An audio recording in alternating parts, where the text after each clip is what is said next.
Les rituels les plus sombres et les plus troublants de la tribu la plus isolée du monde, une histoire que vous regretterez d'avoir entendue. Documentaire de voyage. Au cœur des vallées reculées du nord du Pakistan vit la tribu des Kalash, une communauté d'environ 4000 personnes seulement. Entourés par un monde en constante évolution, ils ont préservé des traditions remontant à plusieurs siècles. Leur mode de vie isolé se reflète particulièrement dans l'éducation et les coutumes sociales. Les possibilités d'éducation restent limitées. Seuls environ 18% des femmes et 25% des hommes reçoivent une instruction formelle. Dans les trois vallées, on ne trouve qu'un seul lycée, 2 collèges et 10 écoles primaires. Ainsi, les enfants Kalash et musulmans étudient souvent côte à côte. Leurs origines différentes se reconnaissent immédiatement à leurs vêtements. Les jeunes filles Kalash portent des tenues traditionnelles colorées, ornées de perles et de motifs complexes, tandis que les jeunes filles musulmanes portent le hijab conformément à leurs croyances religieuses. Pourtant, une tradition encore plus remarquable existe près des établissements scolaires. On y trouve un petit bâtiment appelé Bachali, un lieu exclusivement réservé aux femmes pendant les menstruations et l'accouchement. Selon les croyances Kalash, les femmes traversant ces périodes entrent dans un état spirituel particulier et doivent rester à l'écart du reste de la communauté. Bien que cette pratique puisse sembler controversée aux yeux des étrangers, la tribu la considère comme un élément essentiel de son identité culturelle. Pendant leur séjour, les femmes reçoivent nourriture et produits de première nécessité de la part de leurs proches, bien que les contacts physiques directs soient limités. Ce n'est qu'à la fin de cette période qu'elles sont autorisées à retourner à la vie du village, où l'on estime qu'elles réintègrent la communauté spirituellement renouvelée et renforcée. La communauté Kalash remet en question de nombreuses idées reçues sur le mariage et les relations amoureuses. Sa vision de l'amour est étonnamment ouverte, autorisant des comportements qui susciteraient la controverse dans de nombreuses régions du monde. Les femmes mariées sont libres de suivre leurs sentiments amoureux et, si elles développent de l'affection pour un autre homme, elles peuvent exprimer ouvertement ces émotions, même en présence de leur mari. Cette liberté devient particulièrement visible lors du festival annuel Joshi, l'une des célébrations les plus importantes de la tribu. Alors que la musique et les danses animent les vallées, les femmes peuvent choisir un nouveau partenaire si elles le souhaitent. Dans la société Kalash, une telle décision est considérée comme un choix personnel naturel plutôt que comme une source de honte. Lorsqu'une femme quitte son mari pour un autre homme, le nouveau partenaire doit généralement compenser l'ancien époux en lui offrant du bétail. Cette coutume permet de légitimer la nouvelle relation et témoigne du respect accordé au mariage précédent. Elle reflète également la forte croyance de la tribu en l'autonomie personnelle et en la liberté de choix. Pour les Kalash, le festival Joshi est bien plus qu'une simple célébration culturelle. C'est un moment dédié à l'amour, à la vie et à la liberté. Alors que de nombreux observateurs extérieurs considèrent ces traditions comme controversées, les membres de la tribu les voient comme un moyen pratique de préserver l'harmonie et de respecter les décisions individuelles. Qu'en pensez-vous ? Ces coutumes vous semblent-elles progressistes ou présentent-elles des risques pour la communauté ? Faites-nous part de votre avis dans les commentaires. Tapez 1 si vous pensez qu'elles sont progressistes ou 2 si vous les jugez dangereuses. Dans la culture Kalash, le mariage n'est pas simplement l'union de 2 personnes. C'est un événement majeur, célébré par toute la communauté. Lorsqu'un couple décide de se marier, environ 1000 invitations sont souvent distribuées dans les vallées. Chacun est le bienvenu pour participer à la fête, partager un repas et offrir ses bénédictions aux jeunes mariés. En raison du grand nombre d'invités, les mariages peuvent être coûteux, mais les familles considèrent cette dépense comme une tradition importante et un symbole d'honneur. L'une des coutumes les plus inhabituelles est une pratique appelée alasing. Bien que certains mariages soient arrangés, de nombreux couples choisissent de s'enfuir ensemble afin de déclarer publiquement leur intention de se marier. Cette tradition reste une partie acceptée de la société Kalash. Contrairement à la cérémonie islamique du nikah, courante dans une grande partie du Pakistan, les Kalash suivent un ancien rituel dirigé par un ancien de la tribu appelé Kaz. Au lieu de signer un contrat religieux, la cérémonie repose sur le partage d'un pain traditionnel et le sacrifice d'une chèvre en offrande aux esprits. Ces dernières années, les Kalash se sont adaptés à la société moderne en obtenant des certificats de mariage reconnus par le gouvernement afin de bénéficier d'une protection juridique. Malgré cela, leurs règles sociales demeurent remarquablement souples. Les couples qui ne sont plus heureux ensemble peuvent se séparer sans subir la forte stigmatisation sociale, souvent associée au divorce dans de nombreuses communautés d'Asie du Sud. Si cette histoire vous plaît, prenez un instant pour aimer la vidéo. Votre soutien nous aide à continuer de vous faire découvrir des récits fascinants provenant de certaines des cultures les plus isolées du monde. Si vous regardez sur un appareil mobile, n'oubliez pas d'appuyer sur le bouton d'encouragement situé sous l'écran. Les Kalash de la vallée de Wetan, dans le nord du Pakistan, ont également attiré l'attention du monde entier pour une autre raison. Leur apparence, qui se distingue fortement de celle des communautés voisines, et alimente depuis des décennies fascination et débats. Contrairement aux populations qui vivent autour d'eux, de nombreux Kalash possèdent des traits physiques rarement observés en Asie du Sud. Certains ont les yeux verts ou bleus, tandis que leurs cheveux varient du blond au châtain clair. Ces caractéristiques inhabituelles les distinguent des populations voisines depuis des générations. Au-delà de leur apparence, les Kalash sont admirés pour leur forte identité culturelle et leur fierté.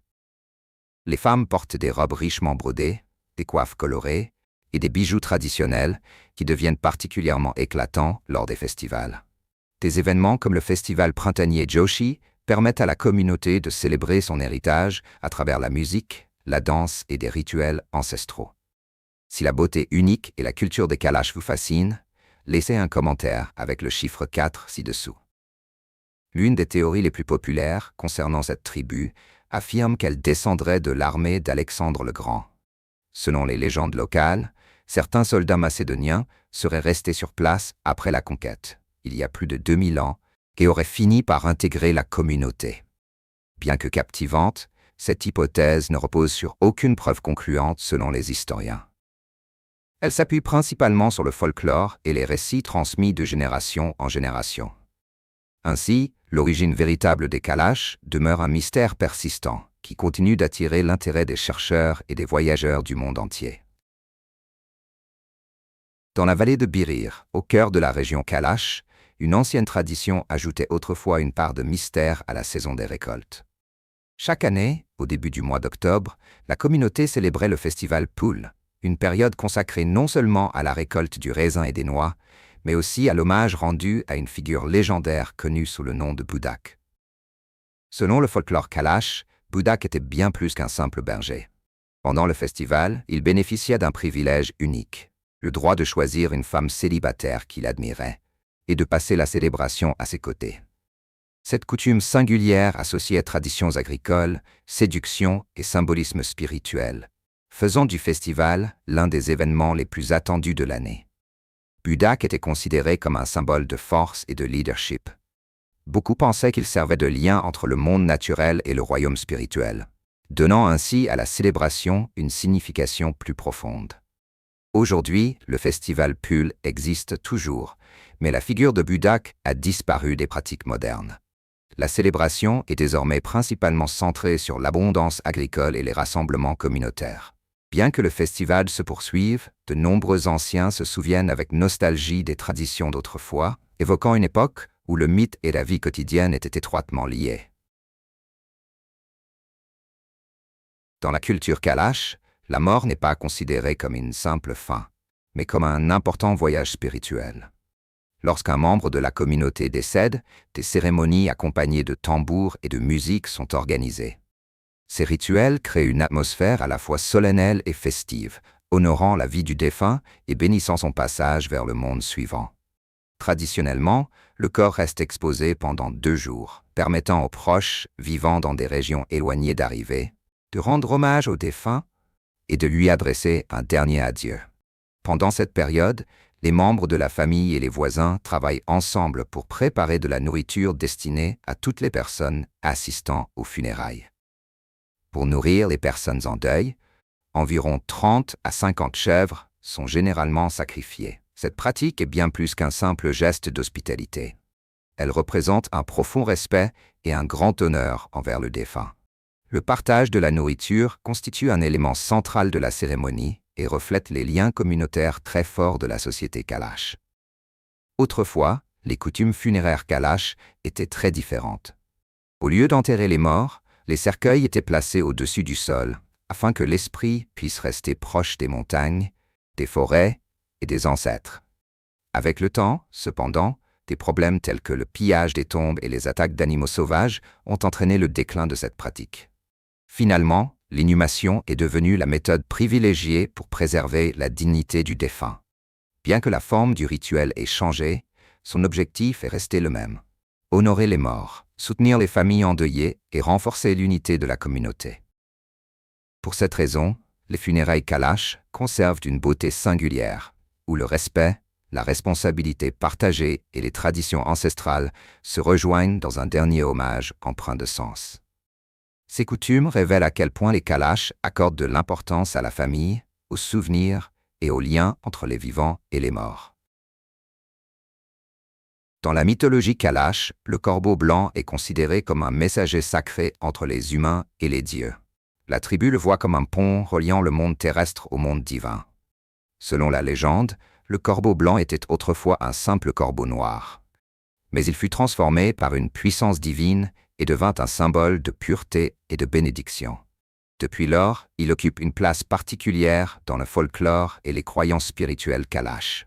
Lors du festival de Shomos, célébré à la fin du solstice d'hiver, les Kalash chantent des chants sacrés et adressent des prières, convaincus que le corbeau blanc transmet leurs souhaits aux dieux.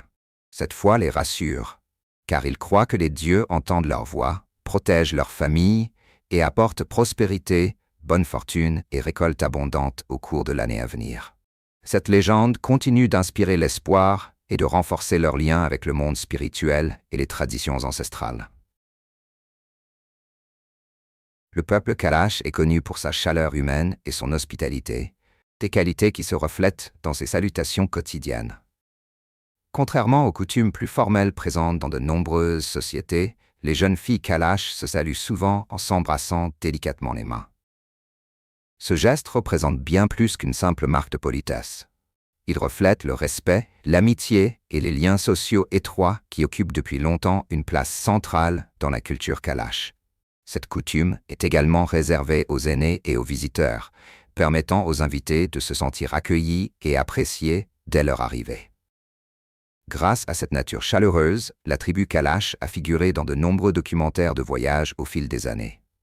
Leurs salutations sincères laissent souvent une impression durable sur les visiteurs, aidant à surmonter les barrières culturelles et linguistiques. Grâce à de tels gestes de gentillesse, les étrangers ressentent rapidement un sentiment d'appartenance au sein de la communauté Kalash. Dans la culture Kalash, le vin occupe une place particulière en tant que symbole de célébration et de communauté. Ça contraste fortement avec la majeure partie du Pakistan, où l'alcool est interdit par la loi islamique. Pour le peuple Kalash, la fabrication du vin est une tradition vieille de plusieurs siècles, profondément liée à sa vie culturelle et religieuse. Le vin est bien plus qu'une boisson. Il représente l'hospitalité, la gratitude et la dévotion, jouant un rôle important dans de nombreuses grandes fêtes de la tribu. Au cours de ces célébrations, les habitants se réunissent pour chanter, danser et profiter de moments de convivialité. Le vin est partagé non seulement pour le plaisir, mais aussi comme offrande destinée à honorer les dieux et les ancêtres. Grâce à ce rituel, la communauté exprime sa reconnaissance pour les bénédictions et la protection qu'elle estime avoir reçues. Le processus de fabrication du vin est tout aussi important. Les familles, les voisins et les amis travaillent ensemble pour récolter les raisins, les presser et préparer le vin destiné au festival à venir. Ces activités renforcent les liens sociaux et préservent les traditions transmises de génération en génération. Les vignobles Kalash sont bien plus que de simples espaces agricoles. Ils représentent le lien profond de la tribu avec la terre et les rythmes saisonniers qui façonnent la vie communautaire. Chaque saison des récoltes devient une occasion de coopération, de partage d'histoire et de transmission du savoir d'une génération à l'autre. Pour les Kalash, le vin symbolise bien davantage que sa consommation. Il reflète la résilience, la joie et la fierté de leur héritage culturel. Leur relation unique avec le vin, associée à leur festival coloré, a fait de cette tribu un sujet fascinant pour les voyageurs et les réalisateurs de documentaires du monde entier. L'une des premières choses que les visiteurs remarquent en entrant dans la vallée des Kalash est la forte influence du tourisme sur la vie quotidienne. Depuis de nombreuses années, le tourisme constitue l'une des sources de revenus les plus importantes de la communauté. Les voyageurs qui viennent découvrir les traditions locales ou photographier les habitants payent souvent une petite somme pour prendre des photos avec les résidents Kalash. Cette pratique reflète à la fois les échanges culturels et le rôle croissant du tourisme dans le soutien aux moyens de subsistance locaux.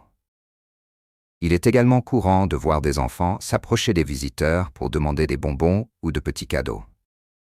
Cette habitude s'est développée au fil des générations, les voyageurs apportant fréquemment des présents aux enfants du village. Avec le temps, cela est devenu une composante familière de la vie quotidienne, illustrant la manière dont les contacts avec le monde extérieur ont façonné la communauté. Malgré l'essor du tourisme, l'agriculture demeure le fondement traditionnel de l'économie kalash. Les familles cultivent de petites parcelles sur les pentes montagneuses, où elles produisent des cultures telles que le millet et le sorgho. Ces récoltes fournissent de la nourriture et soutiennent la communauté tout au long de l'année. L'agriculture en montagne est difficile, mais les Kalash continuent de travailler la terre comme leurs ancêtres l'ont fait pendant des générations. Elles restent étroitement liées à leur identité culturelle et à leurs traditions. Ensemble, le tourisme et l'agriculture créent un équilibre unique, où tradition et influence moderne coexistent. Cette combinaison explique en partie pourquoi les Kalash continuent de fasciner les visiteurs du monde entier. Si cette histoire vous a surpris, dites-nous dans les commentaires quel aspect de la culture Kalash vous a le plus marqué. La nature a offert au peuple Kalash l'un des plus grands trésors de la région. Des fruits frais, riches en saveurs et profondément liés au paysage des montagnes de l'Hindu Kuch. La communauté est particulièrement réputée pour ses poires, ses abricots et ses raisins, tous appréciés pour leur douceur et leur goût unique, façonnés par le climat de la vallée et la fertilité de son sol. Pour les visiteurs, ces fruits comptent parmi les points forts de tout voyage en terre Kalash. Les poiriers couvrent les pentes montagneuses et produisent des fruits croquants à la douceur rafraîchissante. Pendant l'été, les abricots sont récoltés, puis soigneusement séchés et conservés pour les longs mois d'hiver. Les raisins Kalash sont tout aussi importants, car ils constituent la base de la production traditionnelle de vin de la tribu. Le climat frais des montagnes permet aux raisins de mûrir lentement, développant des saveurs plus riches et une teneur naturelle en sucre plus élevée. Ce processus contribue à produire certains des meilleurs produits agricoles de la vallée. Pour les Kalash, les fruits représentent bien plus qu'une simple nourriture. L'entretien des vergers est une tradition familiale transmise de génération en génération. Les enfants grandissent en aidant leurs parents à récolter les fruits et à préparer les réserves séchées pour l'hiver. Ces fruits jouent également un rôle important lors des festivals et sont parfois offerts aux dieux comme symbole de gratitude et de bénédiction. Les visiteurs sont souvent invités à déguster des fruits cueillis directement sur les arbres. Pour de nombreux voyageurs, cette saveur pure et naturelle demeure l'un des souvenirs les plus marquants de leur séjour dans les vallées Kalash. Les services de santé dans la région Kalash restent extrêmement limités. Vivant dans des vallées montagneuses reculées et escarpées, les habitants rencontrent souvent de grandes difficultés pour accéder aux soins médicaux. Les hôpitaux bien équipés sont rares, et la plupart des villages dépendent de petites cliniques disposant uniquement d'équipements de base. Lorsqu'une maladie grave survient, de nombreuses personnes doivent parcourir de longues distances pour atteindre des hôpitaux plus importants. Dans certains cas, les retards de traitement peuvent avoir des conséquences tragiques. Par conséquent, les remèdes traditionnels continuent d'être largement utilisés aux côtés de la médecine moderne. Pour de nombreuses familles, l'accès rapide aux soins de santé demeure l'un des plus grands défis de la vie quotidienne. L'éducation s'est améliorée au fil des années, mais d'importantes difficultés persistent. Les enfants ont accès à une scolarité de base, mais de nombreuses écoles manquent d'infrastructures adaptées, de ressources et de matériel pédagogique. Les salles de classe sont souvent surchargées et la qualité de l'enseignement peut être inégale. Un autre défi réside dans le manque d'enseignants permanents. De nombreux éducateurs travaillent dans le cadre de missions temporaires, ce qui complique le maintien d'un environnement d'apprentissage stable. Pour cette raison, les enfants ont besoin d'un soutien accru et de meilleures opportunités éducatives afin de se préparer à l'avenir. Ces difficultés dans les domaines de la santé et de l'éducation mettent en évidence l'isolement de la communauté Kalash et son accès limité aux services modernes. Malgré ces obstacles, les habitants continuent de travailler pour améliorer leurs conditions de vie tout en protégeant leurs traditions culturelles. Les dirigeants communautaires et les familles reconnaissent de plus en plus l'importance d'investir dans les jeunes générations tout en préservant leur patrimoine unique. Pour le peuple Kalash, un système de santé plus solide et une meilleure éducation seront essentiels pour préserver son identité tout en s'adaptant à un monde en évolution rapide. Pour les jeunes hommes Kalash, l'isolement constitue un important rite de passage, marquant la transition entre l'adolescence et l'âge adulte. Il s'agit d'une tradition exigeante qui met à l'épreuve l'endurance physique, les compétences de survie et le sens des responsabilités. Selon la coutume, les jeunes hommes sont envoyés dans les hautes montagnes, où ils vivent seuls, tout en gardant des troupeaux de chèvres. Leur alimentation se compose principalement de lait et de viande de chèvre, et ils doivent apprendre à survivre avec des ressources limitées. Cette expérience vise à développer leur résilience, leur confiance en eux et leur autodiscipline, tout en les préparant à leurs futures responsabilités au sein de la tribu. Loin du confort de la vie au village, ils doivent construire des abris, protéger le bétail contre les prédateurs et faire face aux difficultés d'un environnement montagneux rude. Cette épreuve n'est pas seulement physique, mais aussi mentale, enseignant la patience, l'indépendance et le sens des responsabilités. Seuls ceux qui terminent avec succès cette période d'isolement sont pleinement acceptés dans la société adulte et autorisés à participer aux événements culturels importants, notamment au festival hivernal appelé Chomos. Cette tradition reflète la conviction des Kalash, selon laquelle la persévérance et l'autonomie sont des qualités essentielles pour chaque membre de la communauté. Lorsque les jeunes hommes reviennent finalement des montagnes, ils apportent avec eux une compréhension plus profonde de la vie, ainsi qu'un lien renforcé avec leurs ancêtres. Plus qu'un simple défi personnel, ce rite représente un symbole puissant de l'engagement de la tribu à préserver ses traditions, à renforcer son identité culturelle et à préparer chaque nouvelle génération pour l'avenir. Grâce à cette expérience, ils acquièrent maturité, sens du devoir et un sentiment durable d'appartenance à leur communauté et à leur tribu. La tribu Kalash se distingue parce qu'elle suit un système de croyances polythéistes et animistes rare dans un pays où l'islam est la religion dominante. Dans la tradition Kalash, la nature est sacrée. Les montagnes, les rivières et les forêts sont considérées comme possédant leurs propres esprits, et tous les êtres vivants sont perçus comme profondément liés les uns aux autres. Tout au long de l'année, les Kalash organisent des festivals consacrés à l'honneur des dieux et des forces de la nature. Ces rassemblements sont bien plus que de simples célébrations. Ce sont des occasions sacrées remplies de musique, de danse, de prières et de rituels destinés à recevoir des bénédictions divines et à apporter la prospérité à la communauté.